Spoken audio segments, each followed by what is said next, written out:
Bahagia dan derita. Manusia tidak terlepas dari yang disebut bahagia dan derita. Senang, sedih, senyum, murung, tawa, tangis, semua itu pasti mengalami. Kenapa demikian? Assalamualaikum warahmatullahi wabarakatuh, sahabat, pemirsa semuanya dimanapun berada. Semoga senantiasa dalam keadaan sehat walafiat dan dalam pertolongan dan perlindungan sama Allah SWT. Baik, sebelum kita bahas bahagia dan derita, kita harus tahu dulu kenapa demikian. Bahagia ada dua kategori. Kategori pertama yaitu orang yang merasa bahagia jika keinginan orang tersebut terpenuhi walaupun dengan alasan apa saja, termasuk dengan cara yang dilarang atau tidak terpuji dan cenderung merugikan pihak lain. Dan kategori kedua, terpenuhi atau tidak terpenuhi keinginannya, dia tetap menerima dan menyadari bahwa memang itu yang terbaik baginya dan memahami apa yang dikasih sama Tuhannya, yakni Allah Subhanahu wa Ta'ala. Yang pasti yang terbaik buat kita, dan pasti ada hikmahnya apa yang terjadi pada kita.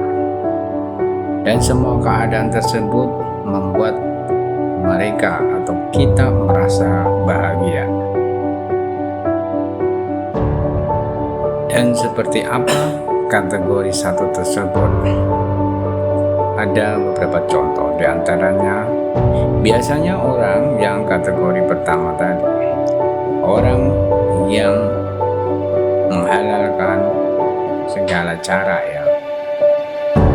berbagai cara yang penting tercapai atau bisa mendapatkan apa yang dia inginkan tanpa memperdulikan orang lain atau pihak-pihak lain, dan tentunya melupakan Tuhannya.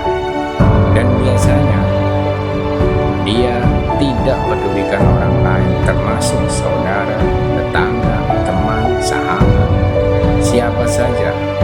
Yang penting dia bisa mewujudkan keinginannya, dan biasanya dia menutup hatinya buat hal-hal yang dilarang. Dan biasanya walaupun sudah terpenuhi, bahkan sudah melimpah ruah hartanya, orang-orang seperti itu masih merasa kekurangan, sebab dia melupakan Tuhannya dan melupakan syukurnya. Seperti apa? Termasuk kategori yang kedua, ada beberapa contoh di sini untuk kategori kedua.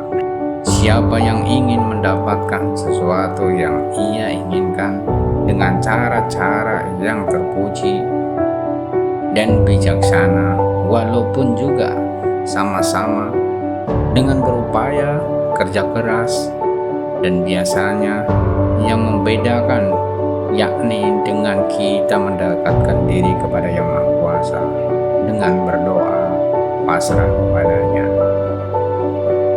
dan segala sesuatunya diserahkan kepada Tuhannya.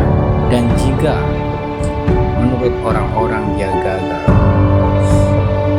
akan tetapi ia terima dan memahami bahwa semua itu kehendak Tuhan Yang Maha Kuasa, dan memahami semua itu yang terbaik baginya. Dan sesungguhnya dia itu bukan dalam kegagalan, tapi keberhasilan. Dia selalu senang apapun yang diberikan sama Yang Maha Kuasa. Mungkin itu perbedaannya. Kenapa manusia harus mengalami hal demikian, yakni bahagia dan derita. Karena kita sebagai makhluk ciptaan Tuhan dan tidak bisa hidup sendiri dan harus membutuhkan orang lain dan makhluk lain. Dan kita pun tercipta sebagai makhluk yang lemah. Sedangkan kita sering terjadi perbedaan dan gesekan satu sama yang lainnya. Bahkan tidak sedikit kita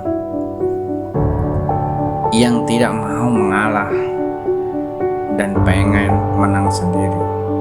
Hal-hal demikian yang membuat bahagia dan penderitaan sebagai manusia biasa.